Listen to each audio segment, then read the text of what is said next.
ഹൃദയപൂർവം ഭാഗം 71. എന്തായാലും അവൾ നല്ലൊരു സ്ത്രീയാണ്. എന്നെ പീഡിപ്പിച്ചു എന്ന് പറഞ്ഞ് മാധ്യമങ്ങളിൽ വന്നിരുന്ന് സംസാരിക്കാനും ഒരു ഇരയാവാനും അവൾ നോക്കിയില്ലല്ലോ. അവളോട് ചെയ്ത ക്രൂരതയ്ക്ക്, അവളോട് ചെയ്ത തെറ്റിന് അവൾ തന്നെ മധുരമായി തന്നെ പ്രതികാരം ചെയ്യുന്നു. സഞ്ജയ് ചെറുപുഞ്ചിരിയോടെ പറഞ്ഞു. അപ്പോഴേക്കും സഞ്ജയുടെ ഫോൺ റിങ് ചെയ്തു. അമ്മയാണല്ലോ എന്ന് പറഞ്ഞ് അവൻ ഫോൺ എടുത്ത് സംസാരിക്കാൻ തുടങ്ങിയതും സന്ദീപ് കയ്യിലിരുന്ന ഫോൺ ചെവിയിലേക്ക് വെച്ചു.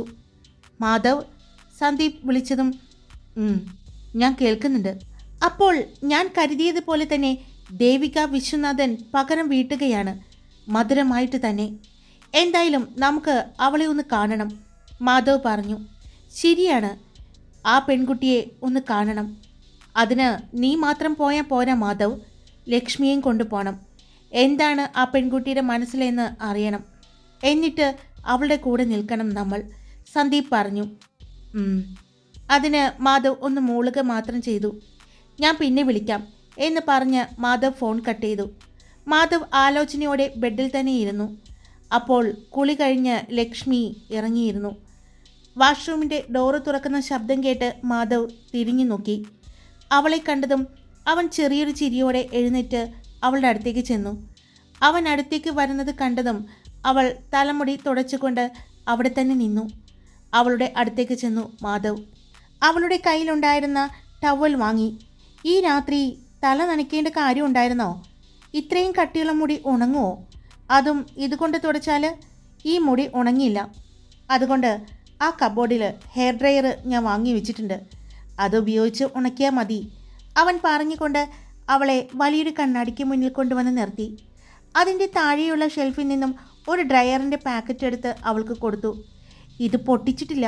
കല്യാണത്തിന് തനിക്ക് വേണ്ട സാധനങ്ങൾ എടുക്കാൻ പോയപ്പോൾ ഞാൻ ഗംഗയോട് ചോദിച്ച് വാങ്ങിയതാണ്. ഇത് ഉപയോഗിക്കാൻ അറിയുമോ? അവൻ ചോദിച്ചതും അവൾ അറിയാമെന്ന് പറഞ്ഞു. അവൻ അവളെ തിരിച്ച് അവൻ അഭിമുഖമായി നിർത്തി. ഇപ്പോഴും പേടിയുണ്ടോ? സങ്കടം മാറിയിട്ടില്ലേ?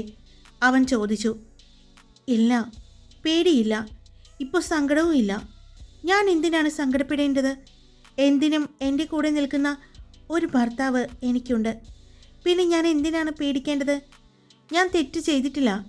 അതുമാത്രമല്ല, ഇതെല്ലാം അറിഞ്ഞുകൊണ്ട് തന്നെയാണ് മാധവേട്ടൻ എന്നെ വിവാഹം കഴിച്ചിരിക്കുന്നത്. അതുകൊണ്ട് എനിക്ക് പേടിയില്ല, അവൾ പറഞ്ഞു. അതെ, നീ ഒന്നിനെയും പേടിക്കണ്ട. കാരണം നീ തെറ്റ് ചെയ്തിട്ടില്ല. എല്ലാം അറിഞ്ഞുകൊണ്ട് തന്നെ ഞാൻ നിന്നെ വിവാഹം കഴിച്ചിരിക്കുന്നത്. താൻ എന്താണ്, എങ്ങനെയാണ് എന്ന് എല്ലാം ഈ വീട്ടിലുള്ള എല്ലാവർക്കും അറിയാം. എല്ലാ കാര്യങ്ങളും അറിയാം. ഇതുപോലെ നീ പേടിച്ചിരിക്കേണ്ടി വരും ചിലപ്പോൾ. നിന്നെ ഇതിൻ്റെ പേരിൽ ഇത് അറിയുന്നവർ, അത് ആരുമായിക്കോട്ടെ, എന്നെ അറിയിക്കുമെന്നോ വീട്ടുകാരെ അറിയിക്കുമെന്നോ പറഞ്ഞ് നിന്നെ ഭീഷണിപ്പെടുത്തി കെണിയിൽ ചാടിക്കുമെന്ന് എനിക്ക് തോന്നിയത് കൊണ്ട് തന്നെയാണ് ഞാൻ ഇക്കാര്യങ്ങൾ എല്ലാം അറിഞ്ഞപ്പോൾ തന്നെ ഞാൻ ഇവിടെയും അറിയിച്ചത്. അതുകൊണ്ട് ആ പേടിയും വേണ്ട. പിന്നെ നീ എന്താണ്, എങ്ങനെയാണ് എന്ന് ഇപ്പോൾ എന്നെപ്പോലെ തന്നെ ഇവിടെയുള്ളവർക്കും അറിയാം. പിന്നെ നിന്നേക്കാൾ നന്നായിട്ട് ഇപ്പോൾ നീ എന്താണെന്ന്, നീ എന്താണ് ചെയ്യാൻ പോകുന്നത്, നിൻ്റെ മനസ്സ് എന്താണ് എന്നെല്ലാം എനിക്കും ഇപ്പോൾ അറിയാം. അതുകൊണ്ട് ഒന്നിനെയും കുറിച്ച് ഓർത്ത് ഭയപ്പെടേണ്ട ആവശ്യമില്ല. ഭയം തോന്നിയാൽ ഓർക്കണം, കൂടെ എന്തിനും പോന്ന ഒരാളുണ്ട് എന്ന്. അവൻ പറഞ്ഞുകൊണ്ട് അവളെ നെറ്റിയിൽ അവൻ്റെ നെറ്റി മുട്ടിച്ചു. കണ്ണുകളടച്ച് രണ്ടുപേരും അങ്ങനെ തന്നെ നിന്നു. അല്പസമയം കഴിഞ്ഞതും മാധവ് കണ്ണു തുറന്നു. അപ്പോഴും അവളെ നെറ്റിയിൽ നിന്ന് നെറ്റി മാറ്റാതെ തന്നെ നെറ്റി മുട്ടിച്ചുകൊണ്ട് തന്നെ നിന്നു. പതിയെ മൂക്കുകൾ തമ്മിൽ മുട്ടിച്ചു. പിന്നെ അവൻ അവളെ ചുണ്ടിലേക്ക് ആണ് അടുത്ത് വരുന്നത് എന്ന് മനസ്സിലാക്കിയ ലക്ഷ്മി ആ സമയം പതിയെ കണ്ണു തുറന്നു. എന്നാൽ ആ സമയം തന്നെ മാധവ് അവളുടെ പിൻകഴുത്തിലേക്ക് കൈ കൊണ്ടുപോയി അവളുടെ മുഖം മാറ്റാൻ പറ്റാത്ത രീതിയിൽ അവളെ ബ്ലോക്ക് ചെയ്തുകൊണ്ട് അവളുടെ ചുണ്ടിലേക്ക് അവൻ്റെ ചുണ്ടുകൾ ചേർത്തു. അവൻ്റെ ചുണ്ട് അവളുടെ ചുണ്ടിൽ തൊട്ട നിമിഷം തന്നെ അവൾ അറിയാതെ അവളുടെ ചുണ്ടുകൾ വിടർന്നു. മാധവ് അവളുടെ കീഴ്ചുണ്ടിനെ പതിയെ നുണഞ്ഞെടുത്തു. അവളുടെ കൈകൾ അവൻ്റെ ഇടുപ്പിൽ അമർന്നു. പതിയെ കീഴ്ചുണ്ടിൽ നിന്നും അവളുടെ മേൽചുണ്ടിലേക്ക് അവൻ്റെ ചുംബനം എത്തിയതും അവൻ അവളെ മുറുകെ പുണർന്നു. അവളും തിരിച്ച് അവൻ്റെ ചുണ്ടിനെ നുണഞ്ഞെടുത്തിരുന്നു. രണ്ടുപേരും മത്സരിച്ച് പരസ്പരം ചുംബിച്ചുകൊണ്ട് തന്നെ നിന്നു. ഏട്ടത്തി എന്നുള്ള വിളി കേട്ട് അവൾ ഞെട്ടി. എന്നാൽ മാധവ് അപ്പോഴും ആ ചുംബനം തുടർന്നു കൊണ്ടിരുന്നു. അവളുടെ കൈകൾ അവൻ്റെ മുടിയിൽ പിടിച്ച് വലിച്ചതും അവൻ അവളിൽ നിന്നും അകന്നു മാറി. അവൾ നന്നായി കിതച്ചു പോയിരുന്നു. ആ കിതപ്പോടെ തന്നെ തൻ്റെ മുന്നിൽ ചുവന്ന തുടുത്ത ചുണ്ടുകളുമായി നിൽക്കുന്ന ലക്ഷ്മിയെ മാധവ് ഒന്ന് നോക്കി. വാതിലിൽ മുട്ടുന്ന ശബ്ദം കേട്ടതും മാധവ് ലക്ഷ്മിയുടെ മുഖത്തേക്ക് നോക്കി. അവളുടെ മുഖം അപ്പോഴും ചുവന്ന് തൊടുത്തിരുന്നു. ഏട്ടത്തി! വീണ്ടും വാതിലിൽ മുട്ടിയുള്ള മിത്രയുടെ ശബ്ദം കേട്ടതും ലക്ഷ്മി വാഷ്റൂമിലേക്ക് തന്നെ കയറിപ്പോയി. അത് കണ്ട് ചിരിയോടെ മാധവ് ചെന്ന് വാതിൽ തുറന്നു. ഏട്ടാ, ഭക്ഷണം കഴിക്കാൻ എല്ലാവരും അവിടെ കാത്തിരിക്കുന്നു, വരാൻ നോക്ക്, വിശക്കുന്നു, മിത്ര പറഞ്ഞു. ഏട്ടത്തി എവിടെ? അവളുടെ ചോദ്യം കേട്ടതും മാധവ് കുളിക്കുകയാണ് എന്ന് പറഞ്ഞു. ഇനിയിപ്പോൾ ഏട്ടനും കുളിച്ചിട്ട് വേണ്ടേ വരാൻ? അത്രയും സമയം കാത്തിരിക്കണോ? വിശന്ന് തുടങ്ങി, മിത്ര വീണ്ടും പറഞ്ഞു. നിങ്ങൾ കഴിച്ചോ, ഞങ്ങൾ വന്നോളാം, മാധവ് പറഞ്ഞു.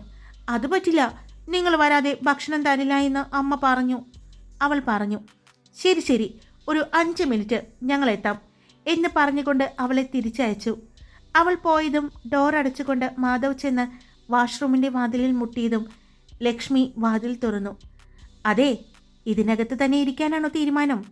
ഇങ്ങോട്ട് വാ എന്ന് പറഞ്ഞ് അവളുടെ കൈ പിടിച്ച് അവളെ പുറത്തേക്കിറക്കി. പിന്നെ അവളുടെ കയ്യിലുണ്ടായിരുന്ന ടവൽ വാങ്ങിക്കൊണ്ട്, ഞാൻ തുടങ്ങി വെച്ചതാണ്, പക്ഷെ പൂർത്തിയാക്കാൻ ആ പെണ്ണ് സമ്മതിച്ചില്ല. എന്തായാലും ഇനിയും സമയമുണ്ടല്ലോ, ഞാൻ വേഗം ഫ്രഷ് ആയിട്ട് വരാം. താഴെ എല്ലാവരും വെയിറ്റ് ചെയ്യുകയാണ്, നമുക്ക് ഒരുമിച്ച് താഴേക്ക് പോകാം. അപ്പോഴേക്കും ഡ്രയർ ഉപയോഗിച്ച് മുടിയെല്ലാം ഉണക്കിയിട്, മാധവ് പറഞ്ഞു. അവൾ ചിരിയോടെ സമ്മതിച്ചതും മാധവ് വാഷ്റൂമിലേക്ക് കയറി. ലക്ഷ്മി മുടിയെല്ലാം ഉണക്കി നെറ്റിയിൽ പൊട്ടും സീമന്തരേഖയിൽ സിന്ദൂരവും ചാർത്തി നിൽക്കുമ്പോൾ മാധവ് വാഷ്റൂമിൽ നിന്നും ഇറങ്ങി. ഒരു കാവിമുണ്ട് മാത്രം ഉടുത്ത് തല തുടച്ചു കൊണ്ടുവരുന്ന മാധവിനെ അവൾ കണ്ണാടിയിലൂടെ കണ്ടു. അവൻ നേരെ വന്ന് അവളുടെ പുറകിലായി നിന്നു. അവൻ്റെ ദേഹത്തേക്ക് അവളെ ചേർത്ത് നിർത്തി. അവൻ്റെ മുഖം അവളുടെ മുടിയിലായി പൂഴ്ത്തി. ഉണങ്ങിയല്ലോ, അവൻ പറഞ്ഞു. അവൾക്ക് എന്തോ ശരീരമെല്ലാം കുളിർത്ത് കയറുന്നത് പോലെ തോന്നി. മാധവേട്ട, താഴെ എല്ലാവരും കാത്തു നിൽക്കുന്നല്ലേ പറഞ്ഞത്, പോകാം നമുക്ക് താഴേക്ക്, അവൾ പറഞ്ഞു. പോണോ? എല്ലാവർക്കും വിശക്കുന്നുണ്ടാവില്ലേ? നമുക്ക് പോകാം, അവൾ ചെറിയൊരു പരിഭ്രമത്തോടെയും വെപ്രാളത്തോടെയും പറയുന്നത് ചെറു പുഞ്ചിരിയോടെ കേട്ടുനിന്ന മാധവ് അവളെ തിരിച്ച് അവന് മുന്നിലായി നിർത്തി. ഇപ്പോൾ പോകാം, പക്ഷേ രാത്രി ഞാൻ നേരത്തെ തുടങ്ങി വെച്ചത് പൂർത്തിയാക്കാൻ സമ്മതിക്കണം, അവൻ പറഞ്ഞു. അവൾ നാണത്തോടെ മുഖം കുനിച്ചു. അവളുടെ താടിത്തുമ്പിൽ പിടിച്ച് ഉയർത്തിക്കൊണ്ട്, സമ്മതിച്ചോ പൂർത്തിയാക്കാൻ, അവൻ ചോദിച്ചതും അവൾ ചെറുചിരിയോടെ അവൻ്റെ നെഞ്ചിലേക്ക് ചേർന്നു. ആ, ഇങ്ങനെ നിൽക്കുകയാണെങ്കിൽ ഇപ്പോൾ തന്നെ ഞാനത് പൂർത്തിയാക്കേണ്ടി വരും, താഴേക്ക് പോക്ക് നടക്കുമെന്ന് തോന്നുന്നില്ല, മാധവ് പറഞ്ഞതും അവൾ പെട്ടെന്ന് ചിരിയോടെ തന്നെ അകന്നു മാറി. വേഗം വാ മാധവേട്ട, ഇപ്പോൾ തന്നെ എത്ര തവണയായി മിത്ര പറയുന്നത് എല്ലാവരും കാത്തു നിൽക്കാണെന്ന്, ഇനിയും വൈകിക്കണ്ട, അവൾ പറഞ്ഞു. എന്നാ എൻ്റെ ആ ഷർട്ടിങ്ങെടുക്ക്, അവൻ പറഞ്ഞതും അവൾ കബോർഡിൽ നിന്നും ഒരു ഷർട്ടെടുത്ത് അവന് കൊടുത്തു. ഷർട്ടിട്ട് മുടി ഈരി വെച്ചുകൊണ്ട് അവൻ അവളെയും കൊണ്ട് താഴേക്ക് ചെന്നു. താഴെ എല്ലാവരും ഡൈനിങ് റൂമിൽ അവരെ കാത്തിരിക്കുന്നുണ്ടായിരുന്നു. എത്ര നേരായിന്നറിയോ ഞങ്ങളെല്ലാവരും കാത്തു നിൽക്കുന്നത്, അവനെ കണ്ടതും മിത്ര പറഞ്ഞു. നീ വന്നിട്ട് കുളിച്ചോ? മാധവ് ചോദിച്ചു. ഇല്ല, കുളിക്കാനൊന്നും സമയമില്ല ഏട്ടാ, വയറ്റിൻ്റെ ഉള്ളിലിരുന്ന് എന്തൊക്കെയോ ശബ്ദങ്ങൾ കേൾക്കുന്നു, അതുകൊണ്ട് ഭക്ഷണം കഴിച്ചിട്ടാക്കാം എന്തും. അമ്മേ വിളമ്പ്, അവൾ പറഞ്ഞു. ഈ പെണ്ണിൻ്റെ ഒരു കാര്യം എന്ന് പറഞ്ഞ് സീതാമ്മ എല്ലാവരുടെയും പാത്രത്തിൽ വിളമ്പിക്കൊടുത്തു. സാന്ദ്രയും ഉദയനും ഇഷാനിയും ടീച്ചറമ്മയും മാഷച്ചനും എല്ലാവരും ഉണ്ടായിരുന്നു. എല്ലാവരും ഒരുമിച്ചാണ് അവിടെ നിന്നും വാങ്ങിയ കുഴിമന്തി കഴിച്ചത്. ഇന്ന് പോയ വിശേഷങ്ങളും പിന്നെ നാട്ടുവർത്തമാനങ്ങളും എല്ലാം പറഞ്ഞ് ഒരുമിച്ച് ഭക്ഷണം കഴിച്ച് എഴുന്നേറ്റു. മാധവ് ഭക്ഷണം കഴിച്ചതും പുറത്തേക്കിറങ്ങി. അവൻ മുറ്റത്ത് കൂടി നടക്കുന്നത് കണ്ടതും ഉദയൻ അവൻ്റെ അടുത്തേക്ക് ചെന്നു. എന്തുപറ്റി? നീ വലിയ കാര്യമായിട്ടുള്ള ആലോചനയിലാണല്ലോ, എന്താ കാര്യം? ലക്ഷ്മിയുടെ കാര്യം ഓർത്തിട്ടാണോ? അത് ടെൻഷനാവണ്ട, നമ്മളൊക്കെ ഉണ്ടെന്ന് അറിയുമ്പോൾ തന്നെ അവൾക്ക് ധൈര്യം കിട്ടിക്കോളും, പിന്നെ ഈ പേടി ഒന്നും ഉണ്ടാകില്ല, മാധവിനോട് ഉദയൻ പറഞ്ഞു. അതല്ലടാ, വേറെ സംഭവം ഉണ്ടായി. മാധവ് പറഞ്ഞതും എന്ത് എന്നുള്ള രീതിയിൽ ഉദയൻ അവൻ്റെ മുഖത്തേക്ക് നോക്കി. പിന്നീട് സന്ദീപ് വിളിച്ച് ഫോണിലൂടെ കേൾപ്പിച്ച കാര്യങ്ങളെല്ലാം മാധവ് പറഞ്ഞു. അതെ, ഇതാണ് ഞാൻ അവളുമാരോട് പറഞ്ഞത്. ഒന്നും കാണാതെ ആ പെങ്കൊച്ച് ഇതിനിറങ്ങില്ല എന്ന്. ഒരിക്കലും ഒരു പെണ്ണിനും അവളുടെ മാനമെടുത്തവനെ സ്നേഹിക്കാൻ പറ്റില്ല. അതുകൊണ്ട് ഉറപ്പായിട്ടും ദേവിക പകരം വീട്ടാനാണ് അവനെ വിവാഹം കഴിച്ചിരിക്കുന്നത് എന്ന് എനിക്ക് തോന്നിയിരുന്നു. ഞാനത് പറയുകയും ചെയ്തു, ഉദയൻ പറഞ്ഞു. അപ്പോൾ ഇനി അവളെ ഒന്ന് പോയി കാണാം അല്ലേ ഉദയ? മാധവ് ചോദിച്ചതും തീർച്ചയായിട്ടും നീ ലക്ഷ്മിയും കൂട്ടി പോകണം. പറ്റുമെങ്കിൽ ഞങ്ങളും കൂടി വരാം. ആ പെണ്ണ് ഇപ്പോൾ വീട്ടുകാരെയെല്ലാം വെറുപ്പിച്ചിട്ടാണ്, അല്ലെങ്കിൽ വീട്ടുകാരെയെല്ലാം ഉപേക്ഷിച്ചിട്ട് ഒറ്റയ്ക്ക് നിന്നാണ് അവനോട് പൊരുതുന്നത്. എന്നാൽ അവളോട് പറയണം, അവൾ ഒറ്റയ്ക്കല്ല, നമ്മളെല്ലാവരും കൂടെയുണ്ട് എന്നുള്ള ആത്മവിശ്വാസം കൊടുക്കണം. ഈശ്വരനെ പോലെയും ഹരിയെപ്പോലെയുള്ളവന്മാരൊന്നും ഈ ഭൂമിയിൽ വേണ്ടടാ. എന്തിനാണ് സ്ത്രീകളുടെ മാറ്റം എടുക്കാൻ വേണ്ടി അങ്ങനെയുള്ളവന്മാർ? നമുക്കുമല്ലേ സഹോദരിമാരും അമ്മമാരുമെല്ലാം. പിന്നെ അത് മാത്രമല്ല, മറ്റൊരു കാര്യം കൂടിയുണ്ട് ഉദയ, നീ അത് മറന്നു പോകുന്നു. എനിക്ക് മനസ്സിലായി, സച്ചിദേവ് അവന് ഇതിൽ പങ്കുണ്ടോ എന്നല്ലേ? അതും നമുക്ക് കണ്ടുപിടിക്കാം. എന്തായാലും ഇന്നത്തെ സംസാരത്തിൽ സന്ദീപ് ആള് നമ്മൾ കരുതിയ പോലെ ഒരാളെ അല്ല. അവന് അവൻ്റെ മനസ്സ് തുറക്കാൻ ആരുമില്ലാത്തതിൻ്റെ വിഷമമായിരുന്നു. ഇന്നവൻ എത്ര നന്നായിട്ടാണ് നമ്മളോട് അവൻ്റെ മനസ്സിലുള്ള കാര്യങ്ങളെല്ലാം പറഞ്ഞത്. അവൻ ശരിക്കും നല്ലൊരു മനുഷ്യൻ തന്നെയാണ്. ആ വീട്ടിൽ കിടന്ന് വീർപ്പ് മുട്ടുന്നു എന്നേയുള്ളൂ. അതുകൊണ്ട് അവനോട് പറഞ്ഞിട്ട് അവൻ വേണം നമുക്ക് ദേവികയുടെ നമ്പർ തരാൻ. ആദ്യം ഫോണിൽ വിളിച്ച് ലക്ഷ്മി സംസാരിക്കട്ടെ. അല്ലെങ്കിൽ അവൻ ആദ്യം ദേവികയോട് സംസാരിച്ചിട്ട് എന്തെങ്കിലും പറയാനുണ്ട് എന്ന് പറഞ്ഞ് നമുക്ക് എല്ലാവർക്കും കൂടി പോയി കാണാം. എല്ലാ പിന്തുണയും നമുക്ക് കൊടുക്കാം.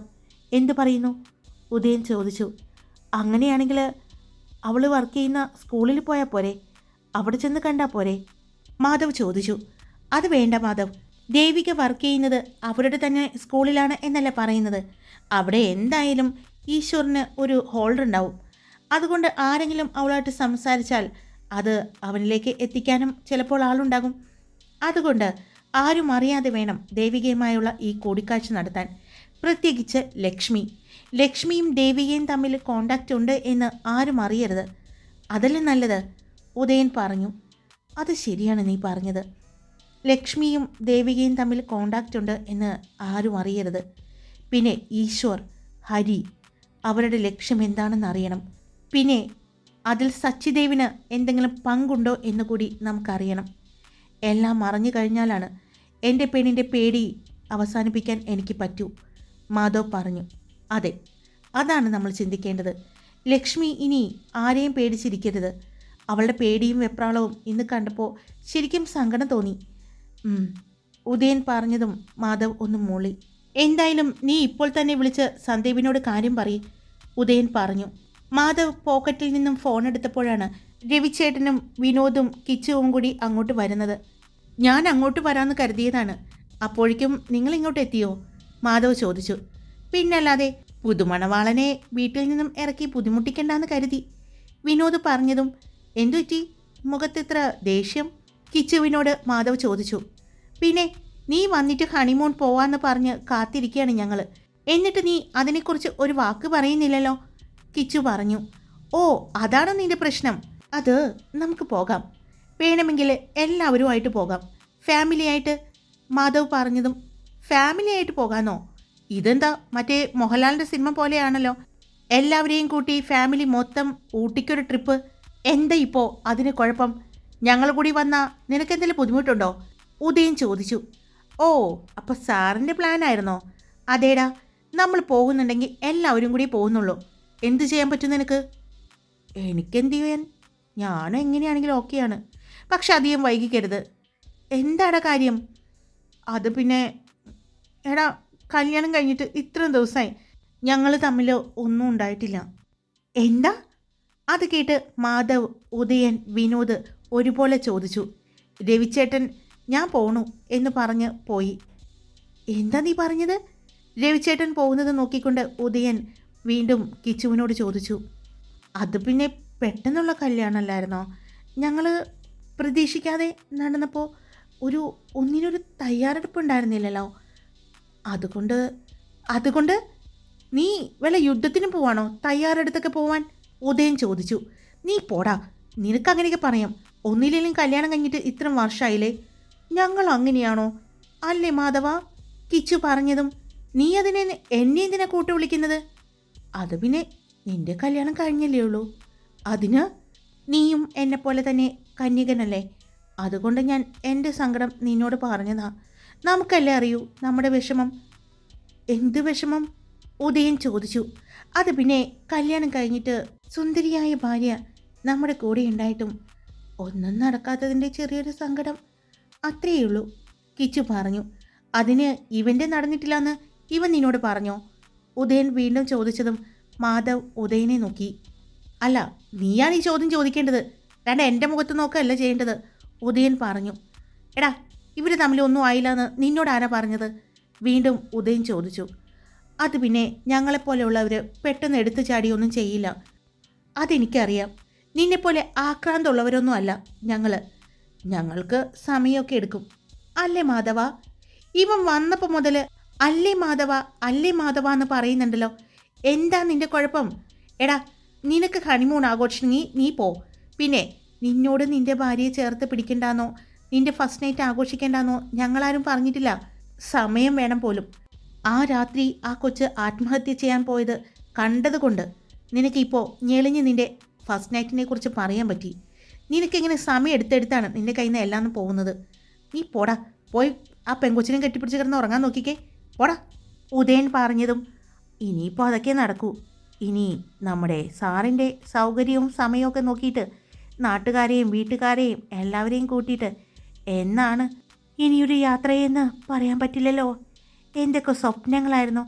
ഹണിമൂൺ സൂട്ടെടുക്കണം, എൻ്റെ പെണ്ണിനെയും കെട്ടിപ്പിടിച്ച് കിടന്ന്. അവൻ അത്രയും പറഞ്ഞതും പെട്ടെന്ന് തന്നെ അവൻ്റെ അടുത്തുണ്ടായിരുന്ന വിനോദ് അവൻ്റെ വായ പൊത്തിപ്പിടിച്ചു. നീ പോകാൻ നോക്കിക്കോ. നീ നിൻ്റെ ഫസ്റ്റ് നൈറ്റ് ആഘോഷിച്ചോ. നമുക്ക് കുറച്ച് സമയം എടുക്കും എന്തായാലും ഒരു യാത്രയ്ക്ക് വേണ്ടി, മാധവ് പറഞ്ഞു. അതെന്തിനാ ഇനി സമയം എടുക്കുന്നത്? കല്യാണം കഴിഞ്ഞില്ലേ? ഇനി ഇവൻ്റെ കല്യാണം കഴിയാൻ വേണ്ടി നോക്കി നിൽക്കുകയാണോ? വിനോദിൻ്റെ കൈ വായിൽ നിന്നും എടുത്തു മാറ്റിക്കൊണ്ട് കിച്ചു വിനോദിനെ നോക്കിക്കൊണ്ട് പറഞ്ഞു. ആ, മിക്കവാറും അവൻ്റെ വിവാഹം കൂടി കഴിഞ്ഞിട്ടേ നമുക്ക് പോകാൻ പറ്റൂ, ഉദയൻ പറഞ്ഞു. എന്താ കാര്യം? അതെന്താ അത്രയും സമയം നീട്ടിവെക്കുന്നത്? എന്തെങ്കിലും പ്രശ്നമുണ്ടോ? കിച്ചു ചോദിച്ചു. ഉണ്ട്, ചെറിയൊരു പ്രശ്നം വന്നിട്ടുണ്ട്, ഉദയൻ പറഞ്ഞു. പിന്നീട് സന്ദീപുമായിട്ടുണ്ടായിരുന്ന സംസാരവും സന്ദീപ് പറഞ്ഞ കാര്യങ്ങളും കുറച്ചു മുമ്പ് മാധവ് ഫോണിലൂടെ കേട്ട കാര്യങ്ങളും എല്ലാം പറഞ്ഞു. എല്ലാം കേട്ട് ഞെട്ടി നിൽക്കുകയായിരുന്നു അവർ രണ്ടുപേരും. ഹായ്, എല്ലാവരും സുഖമായിട്ടിരിക്കുന്നു? ഞാൻ സുഖമായിട്ടിരിക്കുന്നു. സ്റ്റോറി ഇട്ടിട്ടുണ്ട്. ഇഷ്ടപ്പെട്ടാൽ ലൈക്ക് ചെയ്യാനും നിങ്ങളുടെ അഭിപ്രായങ്ങൾ കമൻറ്റ് ചെയ്യാനും സബ്സ്ക്രൈബ് ചെയ്യാതെ കേൾക്കുന്നവരുണ്ടെങ്കിൽ സബ്സ്ക്രൈബ് ചെയ്യാനും മറക്കല്ലേ. Love you all. It's me Karthika.